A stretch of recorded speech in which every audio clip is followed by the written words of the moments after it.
वक्तव्य के बाद, आपके मार्गदर्शन के बाद निश्चित तौर से उस पर और भी एनर्जी आएगी और हम त्याग, अनुशासन और समर्पण जो एक संगठन के कार्यकर्ता का एक कुशल गुण होता है वो आप में आएगा और तभी हम सफलता प्राप्त कर सकते हैं जब हमारे में त्याग, अनुशासन और समर्पण की बात है।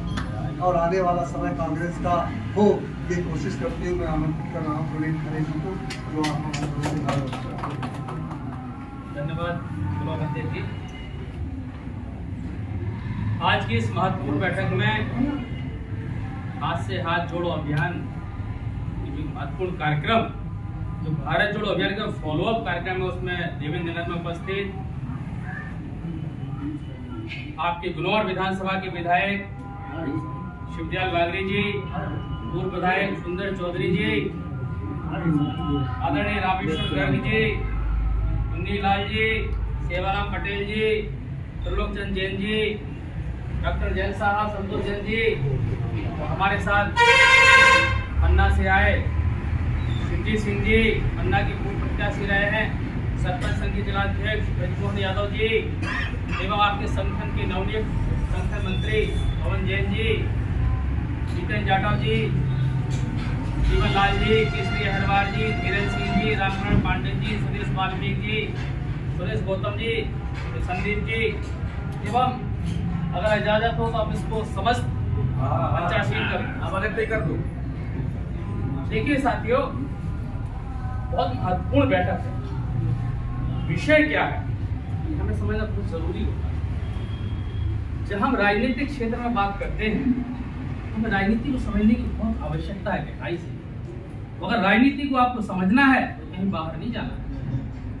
आप धार्मिक लोग हैं, सभी लोग अपने धर्म को मानते हैं। अगर रामायण में देखेंगे तो आपको राजनीति समझ में आ जाएगी, महाभारत में देखेंगे इसका राजनीति समझ में आ जाएगी। हमारा जुड़ाव हमारी आस्था से लेकर कर्म तक, तो सबसे पहले हमारी जिम्मेवारी, जवाबदारी, भूमिका में बात करें। किसी ने कहा है कि किसी की सलाह से रास्ते तो मिल जाएंगे, लेकिन मंजिल के लिए आपको खुद निकल कर प्रयास, सलाह भी जरूरी है, क्योंकि सही रास्ते पे जब आप चलेंगे नहीं तो पहुंचेंगे कहां। तो उसमें ए परिंदे जमीन पर बैठकर तू आसमान क्या देखता है, ए परिंदे जमीन पे बैठकर तू आसमान क्या देखता है, अपने पंख को खोल जमाना उड़ान दे। हमेशा मान सम्मान की जब बात आती है तो हम सभी पार्टी कार्यकर्ता हमें अपने मान सम्मान के साथ साथ हमें उनको भी उस श्रेणी में जोड़ना पड़ेगा जो हमें वोट करेंगे, जिनका कोई राजनीतिक उद्देश्य नहीं है, लेकिन उनके हितों की रक्षा करने के लिए जवाबदारी आज हमारे कंधों पर हो। जैसे हम लोग कई गांव के लोग बैठे हैं, एक एक गांव में कई हजारों की आबादी होती है, लेकिन प्रतिनिधित्व करने वाले कितने होते हैं? 2, 4 या 6। क्यों? क्योंकि उनकी जवाबदारी हमारे कंधों पर है। जवाबदारी का निर्वहन करने के लिए जब हम उनके सामने जाएंगे, उनसे क्या नजरें मिला के बातें करेंगे, हमारी भूमिका को यदि हम समझेंगे तो ये सब समस्या सुलझ जाएंगी। संगठन में जगह, पार्टी में स्थान, सबकी भूमिका, इन सब बातें होती हैं, लेकिन ये बातें हमारे घर के अंदर है। जो भी चर्चाएं होती है बाहर नहीं हो रहा। आपने देखा होगा घरों में सबके दूध होता है, दूध फट जाता है तो मठा बनता है, उसी से घी भी निकलता है, ऐसे होगा ना। तो हमारे जो वयोवृद्ध लोग हैं वो हमें रास्ता दे सकते हैं, वो हमें बता सकते हैं कौन व्यक्ति कहाँ से जुड़ा है, किसके माध्यम से हम उसके घर में जाएंगे तो हमारी बात सुनेगा। बहुत महत्वपूर्ण चीज है। लेकिन भागने के लिए हमें कौन चाहिए? वैभव लोग चाहिए, आप जैसे ऊर्जावान लोग चाहिए। दिशा देने के लिए जो लोग हैं, भागने के लिए, संभालने के लिए कौन चाहिए? संगठन के लोग चाहिए। उस श्रेणी में ब्लॉक अध्यक्ष हमारे यहाँ बहुत महत्वपूर्ण कड़ी है। आज भारत जोड़ो यात्रा जो चल रही है, इस भारत जोड़ो यात्रा को लेकर आपने देखा होगा कि तमाम मीडिया में तमाम तरह के सवाल उठाए जाते हैं। ये कहा जाता था कि यात्रा कितनी चलेगी, लोग कहते थे चलेगी, लोग भाग जाएंगे, लोग जुड़ेंगे नहीं, जितने यात्री वो चलेंगे, बड़ी समस्या है। लेकिन आज आप देख रहे हैं एक जन सैलाब पूरे देश के अंदर संदेश देने का जो काम किया है इस भारत जोड़ो यात्रा के माध्यम से। मैं आपको बता दूं, मैं भी भारत यात्री रहा हूँ, जहाँ भी कुछ साथी रहे हैं जो भारत जोड़ो यात्रा में मध्य प्रदेश में साथ थे। 3 बजे हम लोग उठते, तो जब 5 बजे ध्वजवंदन के लिए पहुंचते थे, ध्वजवंदन के बाद जब राष्ट्रीय ध्वज लेके निकलती थी यात्रा, हम लोग यात्रा लेके निकलते थे, तो सुबह 6 बजे सर्दियों के मौसम में नन्हे मुन्ने बच्चे थाली में फूल सजाए थे। तो राजनीतिक है क्या? कई गांव के लोग इसलिए यात्रा में साथ चलते थे, उनको एक भरोसा हुआ है कि मेरी कोई आवाज उठाएगा। भय का जो माहौल पूरे देश के अंदर बना हुआ है, बीच में एक मैसेज चला गया था कि भारतीय जनता पार्टी बहुत निरंकुश हो गई है, तो किसी भी संगठन के लोग आवाज नहीं उठाते, किसी भी राजनीतिक दल के लोग आवाज नहीं उठाते। यात्रा उसका उद्देश्य है ताकि वो खोया हुआ विश्वास, खोया हुआ भरोसा और साहस लोगों के अंदर डाला जा सके। मैं इस यात्रा को एक जगह से जोड़ के देखता हूँ। हम आजादी के आंदोलन की जब लड़ाई लड़ रहे थे, ब्रिटिश हुकूमतों ने जब हमारे अंदर सैकड़ों साल शासन किया, तो उन्होंने हमें डरा के शासन किया। हमारे अंदर भय इतना व्याप्त हो गया था, हम हर व्यवस्था को स्वीकार करते। किसी व्यवस्था के खिलाफ, किसी भी सामाजिक व्यवस्था हो, चाहे वो उस दौर की राजनीतिक व्यवस्था हो, चाहे उस दौर की धार्मिक व्यवस्था हो, चाहे उस दौर की अर्थव्यवस्था हो, बोलने की ताकत नहीं थी। मैं यात्रा उस यात्रा ने ब्रिटिश हुकूमत के एक कार्यक्रम में ब्रिटिश हुकूमत के पैर फाड़ दिए थे। तो उस वक्त समझ गए थे कि भारत देश के लोगों के अंदर है वो क्या था, हरा सना था नमक सत्याग्रह में जब गांधी जी उन्होंने आंदोलन किया, उन्होंने ऐलान किया कि नमक सत्याग्रह के लिए आंदोलन करेंगे, तो गांधी जी को जेल में डाल दिया। जब गांधी जी को जेल में डाल दिया तो सारे लोग हताश हो गए, तो गांधी जी से मिलने गए, तो उन्होंने आंदोलन को क्योंकि राष्ट्र के लिए, देश के लिए, मूलभूत व्यवस्था के लिए। और गांधी जी ने एक संदेश दिया उनको, सभी लोगों को, कि हमें किसी के ऊपर हाथ नहीं उठाना है, हिंसा नहीं करनी है। यदि हिंसा करेंगे तो वो हमारे ऊपर बलपूर्वक आगे हो जाएगा। हमें एक संदेश देना है ताकि पूरे देश के अंदर एक चेतना जागे, हमें ये लड़ाई दरासना का जब वो हुआ, तो हमारे लगभग 400-500 भारत के उस समय के जो लोग आंदोलनकारी लोग थे, उसमें शामिल हुए।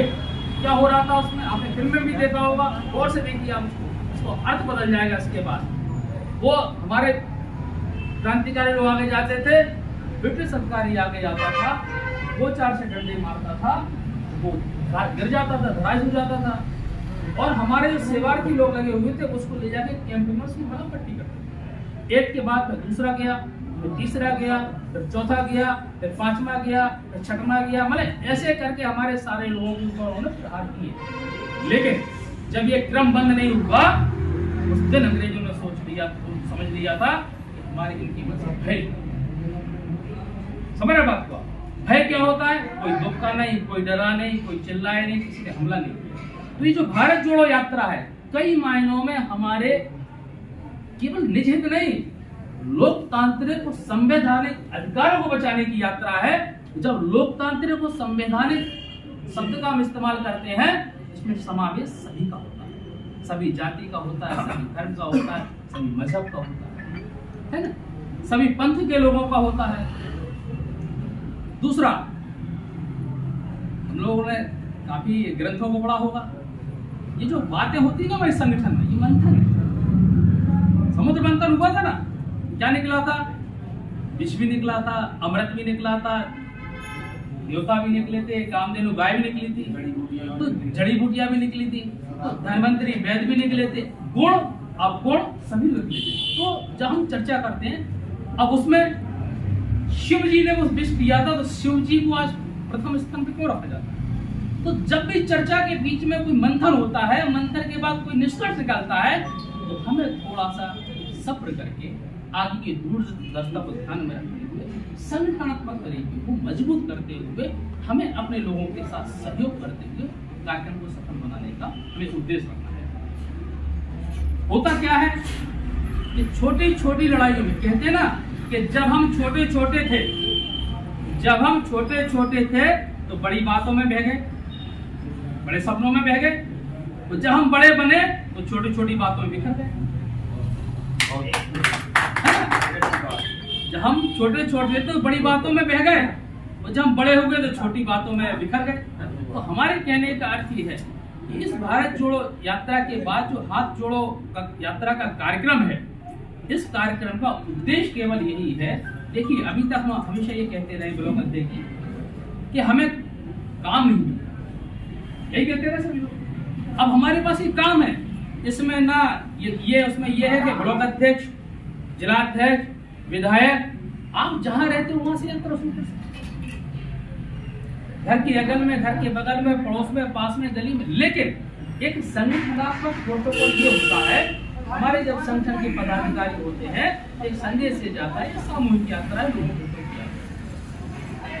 बूथ तक जाने के लिए हम कितनी भी बातें कर लें, हम कितनी भी अपनी लड़ाई लड़ लें, हम कितने भी संगठन को मजबूत करने के दावे कर लें, हम कितने भी पोलिंग बूथ जिताने का यहाँ दावा कर लें, लेकिन जब तक हमारा लक्ष्य नहीं होगा आखिर ये तो तय करो हमें करना क्या है, करना कैसे है। कई लोग बोलते हैं कि हम अपने बूथ में जो है इस बार 200 वोट ज्यादा दिलाएंगे। उनसे पूछो आपने पिछला रिजल्ट क्या था, हमारा लक्ष्य क्या है। अर्जुन को केवल आंख दिख रही थी, उस दौर में बड़े बड़े वीर थे लेकिन उन्हें चिड़िया दिख रही थी। तो लक्ष्य से नहीं भटकना है, हमें लक्ष्य को साथ के काम करना है, हमारे कदम अपने आप सध जाएंगे। रही बात मान और सम्मान की, मैं आपको, आप लोगों ने काफी लंबे समय के बाद, मैं भी एक छोटा सा कार्य करता हूँ, जब मुझे मुख्य अतिथि आदरणीय बोला जाता तो मुझे बहुत शर्म आती है ना, क्योंकि मैं फील्ड का आदमी हूँ, आपके बीच बैठना चाहता हूँ। तो जब मान सम्मान क्या होता है, जब आपके यहाँ सरकार बनी होगी, आप सभी लोगों से हम बात कर रहे हैं, आप ये खुद महसूस कीजिए कि जब आपके रिजल्टों में आप हार जाते थे, नतीजों में हार जाते थे, तो लोग आपकी तरफ किस दृष्टि से देखते, और जब सरकार बनी तो उन्हीं लोगों का नजरिया आपके प्रति बदला कि नहीं बदला, आप बताइए। सम्मान का दृष्टिकोण हो गया कि नहीं हो गया? सम्मान नहीं है। दूसरा, जब कोई भी बात होती है, जब प्रशासनिक कार्रवाई होती है या कोई मीटिंग होती है, शासन की बैठकें होती है, मंडी में बैठक होती है, थाने में बैठक होती है, तहसील में बैठक होती है, क्या गांव भर को बुलाया जाता है? क्या नहीं बुलाया जाता ना, 2-4 लोगों को बुलाया जाता है। ये आपका सम्मान है। हम बड़ी आसानी से कह देते हैं हमें पार्टी ने क्या दिया, आपको पार्टी ने पता क्या दिया। जब आप जाते हैं तो दरोगा जी कहता है, कहते हैं आइए पंडित जी, आइए ठाकुर साहब, आइए बागड़ी जी। लेकिन मैं ये नहीं कहता आप यहाँ रुको, सबको आगे जाना है, लेकिन हमें अपनी भूमिका को और सशक्त और मजबूत करना है। हमें अपनी भूमिका में क्रियान्वयन तरीके से और रचनात्मक तरीके से हमें क्या काम करना है, जिसमें हमारी सबसे महत्वपूर्ण इकाई है पोलिंग। आगे और विषयों में जब गंभीरता से अपन बात करेंगे, पोलिंग बूथ के साथियों से हम अलग बैठेंगे, मंडल के साथियों से अलग बैठेंगे, सेक्टर के साथियों से अलग बैठेंगे। भाई अभी सजावट और कसावट तो होने लगी है, लेकिन शायद कुछ लोगों को अभी ये पूरी तरह से विदित नहीं है। सजावट कसावट के साथ साथ उनको अपनी भूमिका के बारे में बताना पड़ेगा। मेरा कहने का आशय ये है कि हम यहाँ हमारी कोई हिंदू है, रामायण गीता को मानता है, कोई मुस्लिम है, कुरान को मानता है, कोई ईसाई है, बाइबल को मानता है, गुरु ग्रंथ साहिब को मानता है।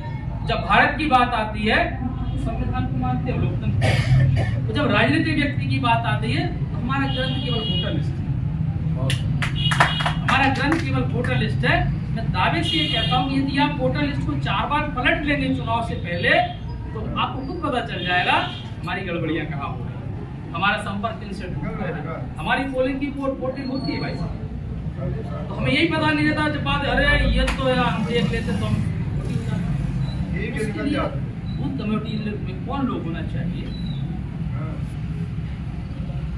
बूथ पे एजेंट कैसा बैठना चाहिए, इन सब का बहुत बड़ा विषय है। ट्रेनिंग क्योंकि मैं आपको मैं काम भी करता हूँ तो आपको बड़ी आसानी, हम तो एमपीडब्ल्यू कर्मचारी मिल गए, कहीं भी लगा दो आप। अब जब यात्रा हमारी शुरू हो, इसमें विशेष ध्यान रखना, राजनीतिक लोग करते ही हैं शामिल, जिज्ञासा भी रहती है, चुनावी साल है, सभी लोग बाहर आएंगे। लेकिन गांव में, गली में, मोहल्ले में जो हमारे प्रभावशाली लोग हैं, जो सामाजिक प्रभाव रखते हैं, भाई किसी के कहने से, किसी के कहने मात्र से 4 लोग यदि प्रभावित होते, हम क्यों नहीं? तो हमारी यात्रा जब हो, गांव में हो, ब्लॉक में हो, मंडलम में हो, सेक्टर में हो, उस यात्रा में अतिथि के तौर पर हमारे बुजुर्ग लोगों को आप आगे बढ़ाएं, हम पीछे रहें।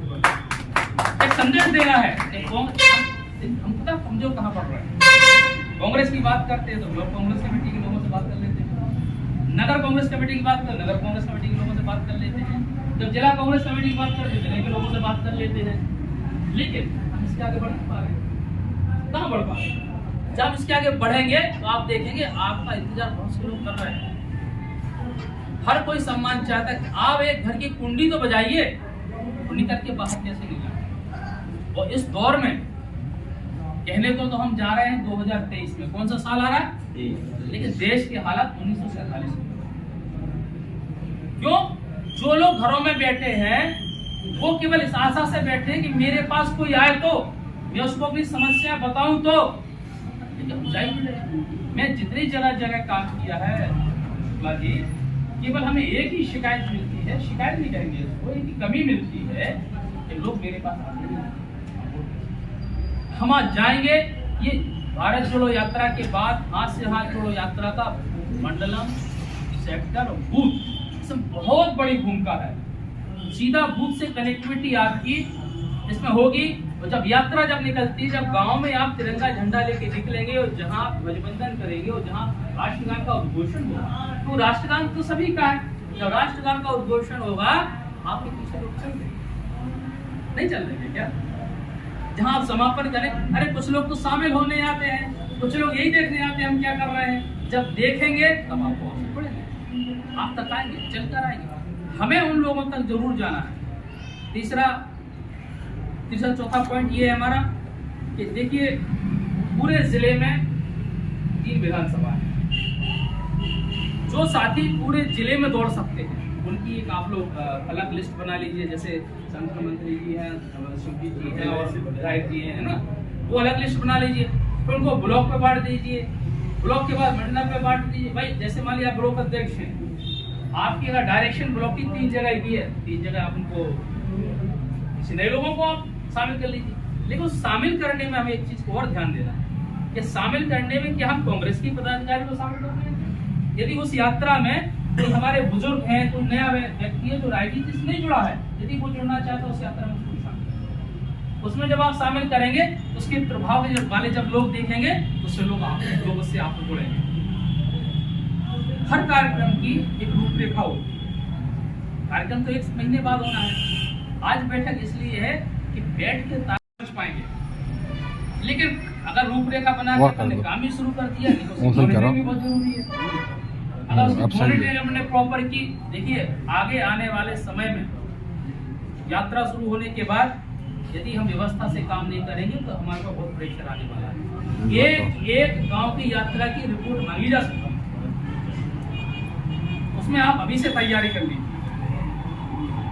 अब रही बात चुनाव की, जब टिकट की बात आती है तो टिकट देने तो हम नहीं नहीं, और पार्टी से टिकट मांगना सभी का अधिकार है। सभी लोग अपने अपना टिकट मांग सकते हैं, दावेदारी कर सकते हैं, लेकिन हमें एक संकल्प के साथ काम करना पड़ेगा। जिसको टिकट मिलेगी उसके साथ काम करना है। स्थिति इतनी भयावह और खराब होने वाली है, आप ये देख लेना। आज ये हालत है कि बड़े बड़े पदाधिकारी को, बड़े बड़े नेताओं को भी नहीं बख्शा जा रहा। आज जैसे मान लीजिए कई कार्यक्रमों में आप 2014 के बाद से हमारे देश के प्रधानमंत्री मनमोहन सिंह जी कोई सामान्य व्यक्ति है क्या? वैश्विक स्तर पर अपनी पहचान रखने वाले लोग हैं। विदेशों की यूनिवर्सिटी में उनके नाम से अवार्ड दिए जाते हैं। सोनिया गांधी जी कोई मामूली व्यक्ति है क्या? सोनिया गांधी जी को तो विदेशी महिलाओं की जो सूची हुई थी ताकतवर राज्यों में उसमें शामिल किया गया है। तो कैसे कैसे अब तक ये लोग बोलते थे, लेकिन कांग्रेस पार्टी ने कभी मर्यादा नहीं तोड़ी, सभी का सम्मान रहा। उन्होंने गुमराह जरूर किया, हमें इस चीज को भी बनाते रहना। दूसरा एक चीज और ध्यान रखें, कभी भी इस समय हम किसी से उलझ नहीं सकते, मारी नहीं सकते, क्योंकि वो उलझन हमें बहुत बड़ी समस्या में डाल सकती है। कोशिश करें हम अनर्गल बहस में न पड़े। महत्वपूर्ण बात एक और है, लेकिन मुद्दों पे बात जरूर करें। जवाहरलाल नेहरू जी की बात आती है, गांधी जी की बात आती है, सरदार पटेल जी की बात आती है, भगत सिंह जी की बात आती है, सुभाष चंद्र बोस जी की बात आती है, डॉक्टर भीमराव अम्बेडकर जी की बात आती है। ये लोग लड़ाते हैं, उसके लिए अध्ययन हमें करना पड़ेगा, उनके लिए जवाब देने के लिए हमारा पर्याप्त मटेरियल है।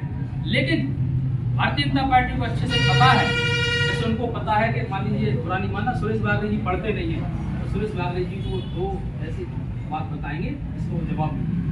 यदि भारतीय जनता पार्टी के कार्यकर्ताओं को पता चल जाएगा कि आप ऐतिहासिक घटना को पढ़ते हैं, आपके पास तथ्यात्मक जानकारी है, ये दावा है, वो आपके सामने खड़े नहीं होंगे, बात नहीं करेंगे।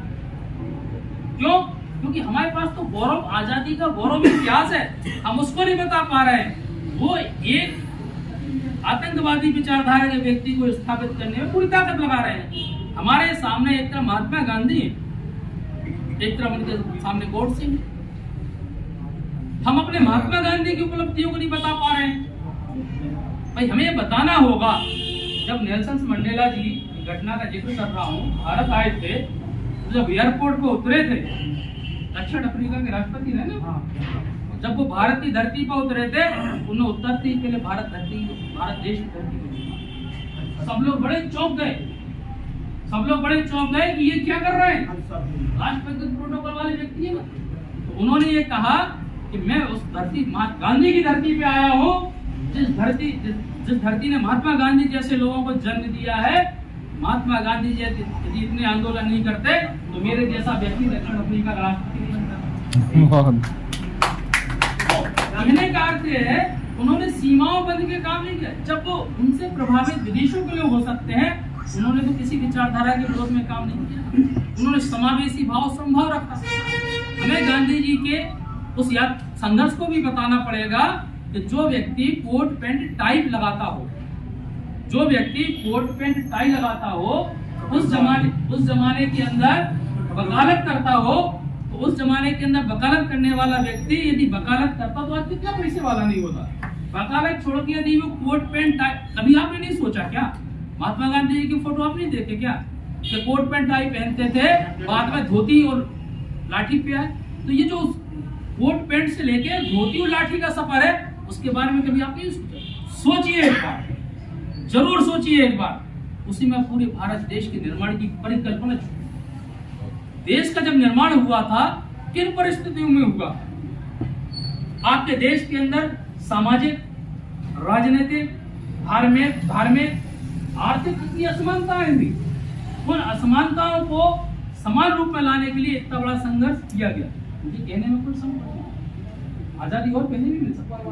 लेकिन गांधी जी का कथन हुआ करता था कि हम भय से भरे हुए भारत को आजाद करा के क्या करें। उन्होंने पहले, जैसे भाजपा के लोग कहते हैं कि चरखे से आजादी आई, मैं भी कहता हूं नहीं आई, लेकिन चरखा आजादी का माध्यम बना। चरखा भारत देश की अर्थव्यवस्था का माध्यम बना। चरखे ने ही भारत देश से ब्रिटिश हुकूमत को फाड़ा, चरखे ने ही भारत देश के आंदोलन को गांव-गांव पहुंचाया, चरखे ने ही भारत देश की आजादी के आंदोलन के बारे में, अब मान लो उसमें फोन तो चलते नहीं थे, जो विस्तृत है किसी में प्रशिक्षण में बात करेंगे, तो चरखे के माध्यम से भारत देश को आजादी की रास्ता मिला। गांधी जी ने कहा था कि जब हम अंग्रेजों का जो भय अंदर व्याप्त है, हम पहले अंग्रेजों से लड़ना चाहते हैं कि भय से लड़ना चाहते हैं। तो गांधी जी ने हमारे देश के लोगों के अंदर जो भय व्याप्त था, उस भय के खिलाफ पहले वो लड़े, लोग अपने आप खड़े हो गए, धराशायी था सत्याग्रह के खिलाफ। मेरा कहने का अर्थ ये है साथियों, हमें प्राथमिक मुद्दों पर बात करनी पड़ेगी। ये बातें मैंने इसलिए बताई कि भारत जोड़ो यात्रा के दौरान आपको, जब भी हम बात करते हैं भारत जोड़ो यात्रा की, आप नए बच्चों से बात करते हैं कि गांधी जी ने भारत छोड़ो आंदोलन छेड़ा था, नमक सत्याग्रह छेड़ा था, उन बच्चों को आग नहीं लगता। लेकिन आज जब भारत देश के अंदर भारत जोड़ो यात्रा निकल रही है, तो लोग उन्हीं बच्चों का, वही बच्चे किताबों के पन्ने पलटने में मजबूर हो गए हैं। उनको ये लगने लगा है कि ऐसा ही पहले कभी हुआ था, उनको काल नहीं लगता था। तो मेरे कहने का अर्थ है गांधी चौक वाले बहुत बड़ा साधु था हमारे को। मैं कहता हूँ, मैं समझता हूँ शायद बहुत कम पैसों वाला कार्यक्रम होगा, है ना। इसी तरह से जब हम गांव में जाएंगे, हमें गांधी जी पर, भारत जोड़ो, भारत के आज़ादी के आंदोलन पर, भगत सिंह जी पर, सरदार पटेल पर, नेहरू जी पर हमें चर्चा करनी है। तो चर्चा से, संवाद से, हमारा चर्चा जब करते हैं तो संवाद से हमारा संपर्क स्थापित होता है। हमारी संवादहीनता की वजह से ही आज नकारात्मक लोग हावी हो गए। मैं आपको एक चीज तो बताना चाहता हूँ, जिन इतिहासों की लोग बात करते हैं, भारतीय जनता पार्टी के लोग, ये रात के अंधेरों में, बाबू जी आप लोगों ने सुना होगा, रात के अंधेरों में ये लोग हॉस्टलों में जाते थे, जैसे सदने में 4 पन्ने चोरी की किताब ले जाते थे, लोगों को सब पढ़ाते थे। भाई कोई आप सच पढ़ा रहे हो तो बाजार में बिके ना। और हम अपने सच को जो है लोगों के सामने नहीं कह पा रहे। हम अपने आप को गांधी का अनुयायी कहने में डरते हैं, हम अपने आप को कांग्रेसी कार्यकर्ता कहने में डरते हैं, जबकि हमारे पीछे तो बहुत बड़ा इतिहास है। उस गौरवमय इतिहास के बारे में यदि हम बात करेंगे, उसके सामने भारतीय जनता पार्टी का कोई भी कथित कथन नहीं टिक पाएगा।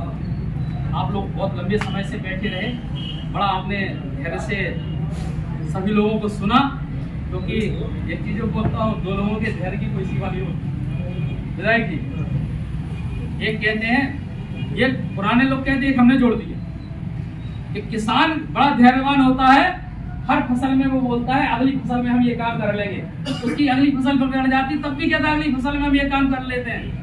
दूसरा कार्यकर्ता होता है, वो कहता है अगली पंचवर्षीय में जमा लेंगे। तो दोनों के धैर्य की बड़ी प्रशंसा करनी चाहिए।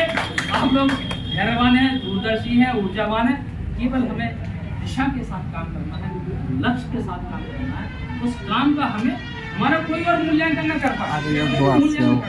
भाई आज हम शाम को हम बैठते हैं तो सोचते नहीं हमने क्या किया, उसको सोचिए।